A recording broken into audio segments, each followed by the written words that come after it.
fi gbogbo agbára gbàdúrà. Olúwa mo dúpẹ́ fún ètò rere tó ní fún orílẹ̀-èdè Nàìjíríà. Wò mí bí wọ́n ti ẹ̀ pín wọ́n ṣáà ti pín. Ó yẹ ká máa gbàdúrà.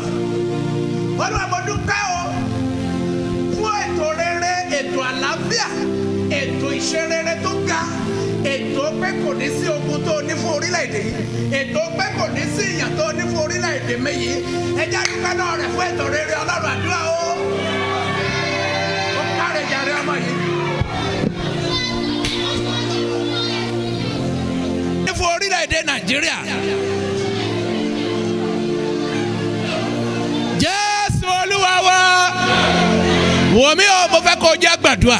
Ó gbọ́ ohun tí Bíbélì wí nínú ìwé òwe 24 orí 24. Ṣé ni inú mi dùn lẹ́ẹ̀kan gbà tí bàbá yẹn ṣí ibẹ̀ yẹn tó ń sọ nípa rẹ̀. Ṣùgbọ́n àwọn wá ní ká ẹsẹ̀ ìkẹwàá, a ó kà láti ẹsẹ̀ ìkọkànlá dé ìkejìlá. Ó ní bí ìwà bá fà sẹ́yìn àti gba àwọn tí a wọ́ lọ sínú ikú, àwọn tí àwọn kan wọ́ lọ pé wọ́n ó rè pa wọ́n, tó o bá kọ̀ láti gbà wọ́n sílẹ̀, àti àwọn tá a ti yàn fún pípa, nígbà tí wọ́n bá jí ìyàn gbé, ṣé ẹ rò pé wọ́n lọ bá ṣeré? Mo rí odi ẹni yẹn rí bàǹbà, èèyàn mọ̀ pé kì í ṣolòṣì, ó wà nínú kòtò, wọ́n ti gbé sàréè tí wọ́n ó sin sí, òjò ti rọ̀ síbẹ̀, wọ́n wá tì síbẹ̀, ó dùbúlẹ̀ ló ń bẹ̀bẹ̀ wípé ẹ̀yin èèyàn wọn ẹjọ́ ẹ wá owó ju ẹ̀mí, owó wá ju ẹ̀mí òun lọ ní, ẹjọ́ ẹ ṣàánú ẹ fún wọn ní nǹkan tí wọ́n fẹ́ kẹ́ wá gbà òun, yẹn ni pé wọ́n ń fẹ́ pa á. Àwọn kan sì correct gbọ́ ohun tí Olúwa wí o. Bó o bá fà sẹ́yìn àti gba àwọn tí a wọ́ lọ sínú ikú àti àwọn tí a yàn fún pípa, tí ìwọ sì wí pé wò ó, àwa kò mọ̀ a ò mọ̀, kò á jẹ́ pé ẹni tí ń díwọ̀n ọkàn kíyèsí ohun tó ń ṣe. Ṣé o mọ̀ pé ẹni tó ń díwọ̀n ọkàn, ṣé o mọ̀ pé Ọlọ́run tó mọ ohun tó ń rò, ṣé o mọ̀ pé Ọlọ́run tó mọ ohun tó tó àti tí ò tọ́, ó ń díwọ̀n ọkàn rẹ àti ẹni tí ń pa ọkàn rẹ mọ́, òun ni ó mọ̀, yóò sì san fún ènìyàn gẹ́gẹ́ bí iṣẹ́ rẹ̀. Bó bá wá bẹ̀rẹ̀ sí ní san, ṣé kò tó ní kàn wá? Nígbà tó bá wá ń san, jẹ́ kò tó ní kàn èmi àti ẹ.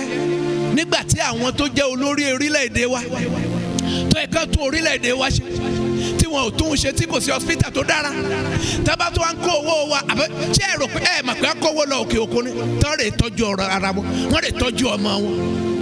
Nígbà tí a ò bá dẹ̀ gbàdúrà fún wọn, táwa ń wò pé bóyá àwọn ni wọ́n mọ̀ jàre, ẹ má jà sọ pé àwọn náà mọ̀, ẹ já gbàdúrà. Olúwa, gbogbo ẹ̀ṣẹ̀ ló jẹ́. Àwọn èèyàn wà ní igbó tí wọ́n ń jìyà, àwọn tí wọ́n fi sílẹ̀ ń ròyìn. Obìnrin yẹn sọ pé tóun bá ti rántí pé ọkọ òun sì wà ní igbó, ó lóun ò lè sùn. Orúwo ló fẹ́ sùn, ẹni ọkọ rẹ̀ ó mọ ìyà tí wọ́n fi jẹ àwọn lọ́hùn, tí wọ́n ń pa àwọn èèyàn lójú wọn. Olúwa, gbogbo irú ẹ̀ṣẹ̀ yìí lórílẹ̀‐èdè wa ti ṣẹ̀, àwọn olórí ti ṣẹ̀, ọmọ ẹ̀yìn ti ṣẹ̀. Olúwa, fàánú gbà wá o. Ẹ jẹ́ àpọ̀rọ̀kọ Jésù ká lọ nú àdúrà. Ọlọ́run àánú, fàánú gbà wá. Ọlọ́run àánú o, fàánú gbà wá o, fàánú gbà wá. Gbogbo ẹ̀ṣẹ̀ olórí, gbogbo ẹ̀ṣẹ̀ àwọn aláṣẹ, gbogbo ẹ̀ṣẹ̀ àwọn ọba, gbogbo ẹ̀ṣẹ̀ àwọn sẹ́nitọ̀, gbogbo ẹ̀ṣẹ̀ pírẹsidẹ̀ntì, gbogbo ẹ̀ṣẹ̀ gọ́fúnà, gbogbo ẹ̀ṣẹ̀ àwọn aláṣẹ. Olúwa dáríjì, Olúwa ṣàánú, ṣàánú o, ṣàánú o. Ọlọ́run àánú, fàánú gbà wá. Have mercy, Lord. Have mercy, Lord. Forgive us our sin, Lord. God of Abraham, forgive us. Jésù Olúwa wa. Wò mí, èmi wòye nínú ẹ̀mí, mo rí wípé Sátánì ló bọ́ sójú iṣẹ́. Sátánì ló bọ́ sójú iṣẹ́, kò rí báyìí gbà kan. Àfọwọ́fà orílẹ̀-èdè àwa tá a wà ń bẹ̀dẹ̀ ní. Kálukú ló ń lépa owó ni ṣáá, owó ni. Bá kó irinṣẹ́ fún ọlọ́pàá pé kí wọ́n fi dáàbò bò lú, wọ́n á rè tà fáwọn olè. Nígbà wọn bá dẹ̀ tà náà, gbogbo wọn fowó ọ̀hún ṣé wọn kì í rántí pé àwọn ò fi ilẹ̀ ni? Wọ́n wá kú pì. Ìgbà tó kẹkàlẹ̀ náà, adìtẹ̀ni ẹlẹ́ni. Abalajọ Bíbélì wípé ó ń kó ọ̀rọ̀ jọ, kò sì mẹ́ni tí ó lò ó. Kò kúkú mẹ́ni tí ó lò ó. Àwọn ọba gan tó ń wá pé ọba tó ń wówó. Káì! Ọba tó ń wówó nípò ọlá, nípò àṣẹ. Ọba tó ń wówó, ààrẹ ń wówó, gómìnà ń wówó, ẹni tí gbogbo owó wà lọ́wọ́ rẹ̀ tó ń wówó. Nígbà wo ni ò ní wó? Ìgbà wo lórílẹ̀-èdè bẹ́ẹ̀ ò ní wó? Ẹ jẹ́ gbàdúrà. Ọlọ́run ṣàánú fàánú gbà wá lọ́wọ́ agbára náà. Ẹ jẹ́ gbàdúrà o. Orúkọ Jésù. Olúwa fàánú gbà wá. Fàánú gbà wá o. Have mercy, Lord. Have mercy on us, God. God of Abraham, Isaac, and Jacob. Have mercy on our nation, Nigeria.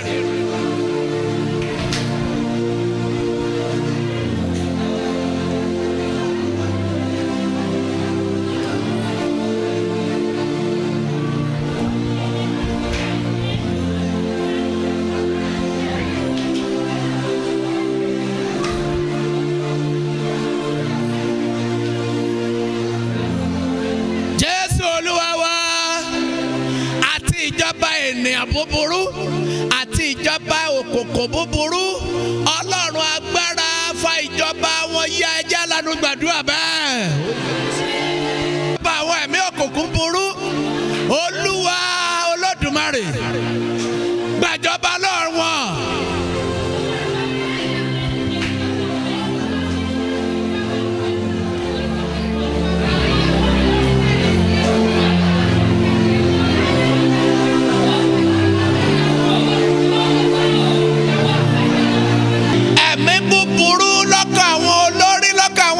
Olúwa tì í jáde.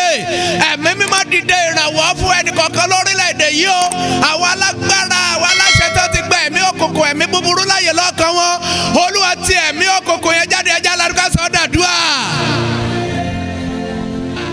Lórílẹ̀‐èdè tá a jọ wà yìí.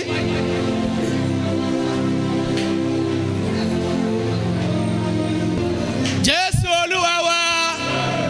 Àwọn wo ló di àwọn ènìyàn ní ìgbèkùn lórílẹ̀‐èdè yìí? Olúwa dì wọ́n ní ìgbèkùn òde ládùúgbàdúrà yìí. Those that put us in bondage in this nation, Lord, by your power, let them become a prey to you. Dọ̀dẹ̀ wọn Olúwa kó mú wọn.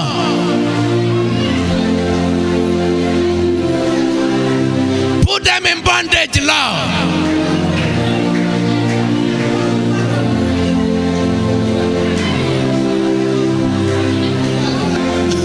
Jésù Olúwa wa.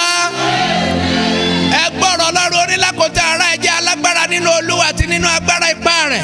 Ẹ gbé gbogbo ìhámọ́ra Ọlọ́run wọ̀ kí ẹ̀yin kí ó lè kọ ojú ìjà sí èṣù àti àrékérekè rẹ̀. Nítorí kì í ṣe ẹ̀jẹ̀ àti ara nìkan là ń bájà ìjàkadì, ṣùgbọ́n àwọn ìjòyè, àwọn ọlọ́lá, àwọn aláṣẹ ibi òkùnkùn ayé yìí àti àwọn ẹ̀mí búburú ojú ọ̀run. Nítorí ẹ gbé gbogbo lára ìhámọ́ra wa náà ní àdúrà. Ṣùgbọ́n ọ̀pọ̀ àwọn tó yẹ kó gbàdúrà gan, wọ́n kúkú ti sọ dẹ wípé if you can't beat them, you join them. Bí o bá lè borí wọn, tí ipá rẹ̀ ò ká wọn, ó yá darapọ̀ mọ́ wọn. Kò sí pé ọ̀pọ̀lọpọ̀ ilé Ọlọ́run gan ti di olóṣèlú nírètí wípé ìyẹn ni solution. Ọ̀pọ̀ tó yẹ kó gbàdúrà, ògán ti gbé àdúrà jùlẹ̀, ògán ti darapọ̀ mọ́ wọn, àjọ máa kó o jẹ ni. Ṣé o rántí pé o máa kú? Àbúrò kò máa wà láyé iná ṣáá. Ṣé o rò pé o máa wà níbi títí? O máa tó kú. Ọjọ́ kan ń bọ̀ wọ́n tẹ ọ́ lẹ̀ gbọ́ọ̀rọ̀ báyìí. Wọ́n fi aṣọ funfun dì ọ́ tàbí ká gbé ẹ sínú pákó kan. Wọ́n gbé ẹ wọ́n lè rí ìmọ́lẹ̀. Bó o bá tẹ̀ ló máa. Ṣé o mọ̀ pé ńgbà wọn bá ń pè ẹ́ ní arúgbó? Ohun tí wọ́n ń sọ ni pé wọ́n máa tó rù ẹ́ lọ inú igbó. Wọ́n máa tó rù ẹ́ regbó. Lóde ní èjì yìí ó dẹ̀ sì tó ń hùwà tí ò yẹ. O tún kó owó jọ fún tani. Fún tani. Èṣí o. Mọ́mì mi jẹ́ gbàdúrà. Àwọn tó ti sọ agbára nù gẹ́gẹ́ bí onígbàgbọ́, abẹ́ Ọlọ́run dá agbára padà. Ìmísí kan kó wọnú wọn kí wọ́n bẹ̀rẹ̀ sí ṣàfẹ́rí agbára padà. Ẹ jẹ́ gbàdúrà bẹ́ẹ̀.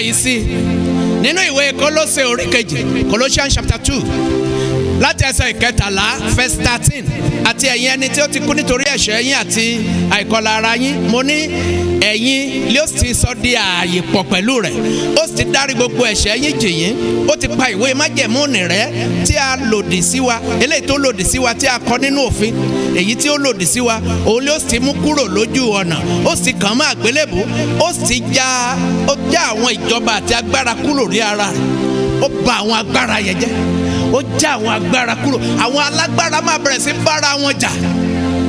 Bí wọ́n bá bára wọn jà tí wọ́n bá rán kú síra wọn, ẹni pé a máa lálàáfíà. Nígbà wọn bá bẹ̀rẹ̀ sí ní fi Boko Haram ṣe àwọn èèyàn tó ń jí ẹ̀gbẹ́ ṣe máa jí ẹni tí ó tó máa fagídí wówó. Ṣé ló yẹ ká jí àwọn èèyàn gidi tó máa gbé owó kalẹ̀ jẹ́jẹ́? Ẹ wo àwọn tí wọ́n gbé nínú train, ọjọ́ kẹta wọ́n ti fi àwọn kan lẹ̀ torí pé owó yẹn wà ń bẹ̀, owó yẹn wà ń bẹ̀, níbẹ̀ làwọn kan ṣe wà ń bẹ̀ bá. Olúwa dójú tì wọ́n, ẹgbẹ́ ibẹ̀ yìí, ó sì já àwọn ìjọba àti agbára kúrò lára rẹ̀, ó sì dójú tì wọ́n ní gbangba, ó yọ ayọ̀ ìṣẹ́gun lórí wọn. Olúwa yọ ayọ̀ ìṣẹ́gun ní Nàìjíríà. Olódùmarè Jésù yọ ayọ̀ ìṣẹ́gun ní Nàìjíríà.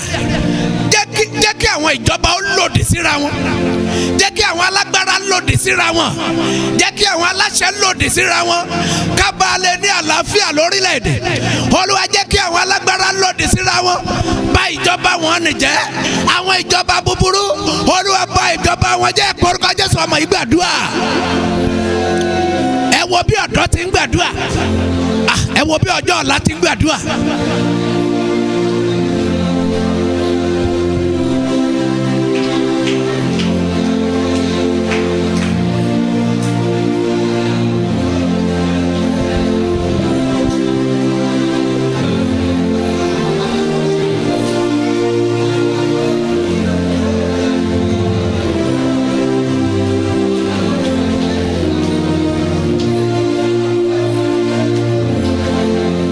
Olúwa wa, gbé ọwọ́ rẹ méjèèjì sókè.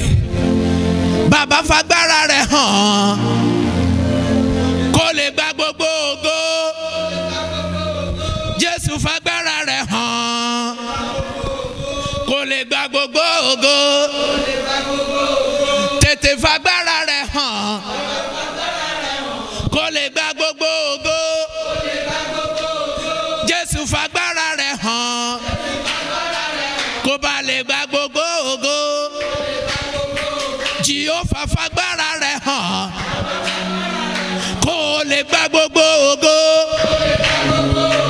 Tètè fagbára rẹ̀ hàn kó lè gba gbogbo ògo.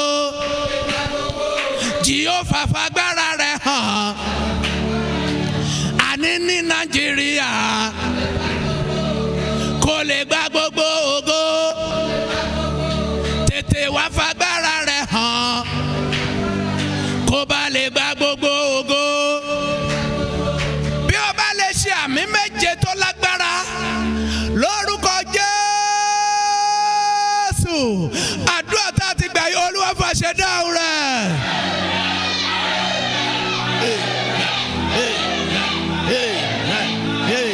Amen. Ògo fún Ọlọ́run lókè ọ̀run. Ó dẹ̀ máa gbádùn orílẹ̀-èdè yìí. Mo lọ a máa gbádùn orílẹ̀-èdè yìí. Ẹ ọmọ kékeré tó yẹ kó ṣàmì dáadáa, àti ẹ̀gbọ́n táwọn àgbàlagbà táwọn wò pé bóyá mélòó ló kù táwọn olò.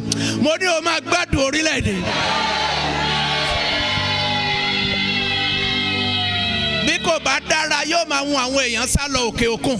Gbogbo àwọn dókítà ti sá lọ, àwọn nọ́ọ̀sì ti sá lọ, torí wọ́n ń gbádùn lọ́hùn. Àwọn tó wà lọ́hùn ló máa ń wá bí tẹ́lẹ̀. Kò rí báyìí nígbà kan. Ṣé ní Nàìjíríà wọ́n ń fi ìwé bẹ Nàìjíríà ní pé kó wá sókè òkun tẹ́lẹ̀. Ó ti di pé àwọn alágbára ní ń gbà báyìí, àwọn alágbára ní ń gbà báyìí. Ó ìyípadà rere máa bá orílẹ̀-èdè yìí.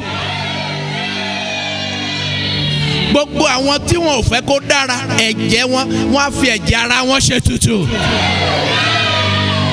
Ìmísí Olódùmarè máa wọnú wọn á kọjú ìjà síra wọn. Eléyìí tí wọ́n pa aláìmọ̀kan tó, eléyìí tí wọ́n fi aláìmọ̀kan ṣètùtù tó, ẹ̀jẹ̀ orílẹ̀-èdè yìí, ẹ̀jẹ̀ orílẹ̀-èdè, ẹ̀jẹ̀ àwọn aláìní kan ló yẹ kó gbà. Ó yá bẹ̀rẹ̀ sí béèrè ẹ̀jẹ̀ àwọn èèyàn tó ṣe pàtàkì. Àní ẹ̀jẹ̀ àwọn tó ṣe pàtàkì, àwọn aláṣẹ tí wọ́n fi mọ̀ pé a kò dá bẹ́ẹ̀. Ó yá ìwọ orílẹ̀-èdè yìí, ìwọ ilẹ̀ Nàìjíríà, ó yá béèrè ẹ̀jẹ̀ àwọn alágbára. Bẹ̀rẹ̀ sí béèrè ẹ̀jẹ̀ àwọn aláṣẹ kálàáfíà dé orílẹ̀-èdè yìí. Àwọn aláṣẹ búburú ni mò ń sọ. Àwọn tó wà nípò agbára tí wọn ò sunwọ̀n, tí wọn ò fẹ́ kó tù, tí wọn ò fẹ́ kó bà. Ìwọ orílẹ̀-èdè Nàìjíríà, ìwọ ilẹ̀ yìí, ó yá bẹ̀rẹ̀ ẹ̀jẹ̀ wọn. Gba ẹ̀jẹ̀ wọn. Àlàáfíà kó dé. Ògo fọ́lọ́run lókè ọ̀run. Ní orúkọ Jésù Kristi Olúwa wa. Pàtẹ́wọ́ dáadáa fún Ọlọ́run tí ń dáhùn àdúrà. Pàtẹ́wọ́, ó lè ṣe jù bẹ́ẹ̀. God bless you. God bless you.